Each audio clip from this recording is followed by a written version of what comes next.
सभी प्रेमी मित्रों को सादर नमस्कार। मित्रों, एक प्रसंग मैं आपको आज सुनाने जा रहा हूँ। हमेशा मैं आपकी सेवा में तत्पर रहा, अपने सत्संग और ज्ञानोपार्जन या अन्य जो भी रुचिकर ज्योतिष संबंधी जो मेरे कार्यक्रम थे, उन कार्यक्रमों के सिलसिले के अनुसार ही आज मैं एक पुनः आपकी सेवा में एक कथानक प्रस्तुत करने जा रहा हूँ। सुनिएगा, लाइक करिएगा, सब्सक्राइब करिएगा और प्रत्येक शिक्षाओं से, कथानकों से व्यक्ति को अपने जीवन में शिक्षा मिलती है। व्यक्ति को जितनी ज़्यादा ठोकर लगेगी उतना व्यक्ति मजबूत होता है, अनुभव होता है। अनुभव होते होते ही आदमी जितना ज़्यादा अनुभव होगा तभी वह दूसरे को भी व्यवहारिकता के बारे में शिक्षा दे सकता है। जब आदमी को चोट लगेगी ठोकर द्वारा, तभी वह दूसरे से कहेगा कि अच्छी तरह से संभल के चल। तो इन्हीं शब्दों के साथ मैं एक प्रसंग आपके सामने सुनाऊंगा। एक महान कवि थे, उनका नाम था जयदेव। बहुत विद्वान, भगवत भक्त, धर्मपरायण, निष्कपट, निर्विकार और सच्चे दिल से प्रभु के साधक और उपासक। एक बार वह किसी कार्यक्रम में गए थे, तो वहाँ के राजा ने उनके काव्य पाठ को देख के, उनकी विद्वता को देख करके उनको बहुत अधिक धनराशि उपहार स्वरूप, दक्षिणा स्वरूप, सम्मान सहित अर्पण किया। उसके बाद अकेले ही जयदेव नामक जो महाकवि थे वह अपने घर की ओर चल दिए। रास्ते में उनको 3-4 बदमाश किस्म के व्यक्ति मिले जो डाकू का काम करते थे, डकैती करते थे, लूटपाट करते थे। उनका जो व्यवसाय था लूटपाट करना था, यही उनका उदरपूर्ति का साधन या दिनचर्या थी। तो जब जयदेव नामक वो कवि उनको रास्ते में मिले तो उन्होंने उनको लूटा, सारी संपत्ति ली और उसके बाद लूट तो दिया, कोई बात नहीं, लेकिन लूटने के बाद उन्होंने ये कहीं हमें पकड़वा न दे, इस उद्देश्य से उनके हाथ पैर भी काट दे डाकू ने, और बगल में एक कुआं था, उस कुएं में उनको डाल दिया। इत्तेफाक ये था कि प्रभु मर्जी से उस कुएं में कोई पानी नहीं था, वह कुआं सूखा हुआ था, जिसकी वजह से वह डूबे नहीं। जो वह कुएं में गिरे तो भगवत प्रेरणा से वह दर्द से तो करा रहे थे, परंतु अपने दर्द को उनने भगवान के चरण में अर्पित करते हुए ये समझा कि प्रभु की मर्जी ऐसी थी, और अपना भगवत भजन गुनगुनाने लगे बड़े सुरीली आवाज में। बहुत अच्छे आवाज से काव्य पाठ भी किया, भजन भी गाने लगे। गंधर्व सेन नामक एक राजा उस मार्ग से अपने पालकी से जा रहे थे। जब उन्होंने कुआं से आवाज सुनी मधुर किसी व्यक्ति की, तो वह रुक गए और उन्होंने देखा कुएं में एक व्यक्ति पड़ा हुआ है और भजन गा रहा है। और उन्होंने उस व्यक्ति को कुएं से ऊपर निकाला, देखा तो उनके तो हाथ पैर कटे हुए थे, रक्तस्राव हो रहा था, और वह पीड़ा को भूल गए थे भगवान के हरि भजन की वजह से। तो उनको बड़ा आश्चर्य लगा। उन्होंने उस जयदेव नामक कवि को अपने पास रखा और रख करके अपने दरबार में ले गए। उनकी विद्युता से प्रभावित होकर के उनके भजन कीर्तन और भगवत भक्ति के वशीभूत होकर के उन्होंने उस जयदेव नामक कवि को अपने दरबार का प्रधान, पंचसभा का प्रधान नियुक्त कर दिया।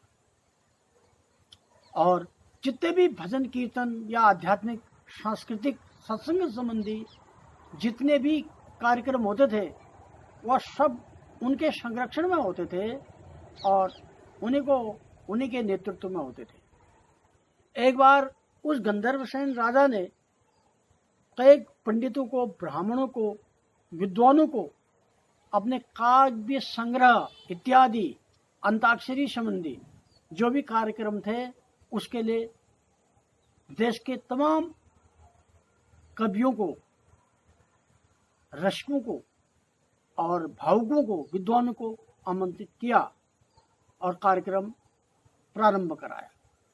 जो डाकू थे उनको पता चला कि वहाँ तो लोगों को दक्षिणा भी मिलती है और गंधर्वसेन ब्राह्मणों का बहुत सम्मान करते हैं, तो वह डाकू अपना जो 4 डाकू थे ब्राह्मण का वेश बना करके, धोती कुर्ता इत्यादि या जो भी पगड़ी है जो ब्राह्मण का वेश है वह बना करके चारों भी उस उत्सव में चले गए।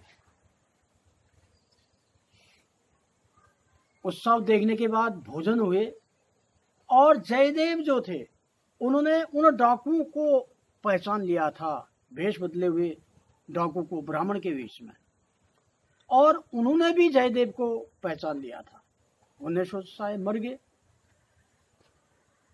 तो जब दक्षिणा और पुरस्कार की बात आई ब्राह्मणों के सम्मान के फलस्वरूप, तो पंच सभा के जो अधिपति थे जयदेव जी, उन्होंने उन डाकुओं को सबसे अधिक दक्षिणा दिलाई और अधिक सम्मान दिया।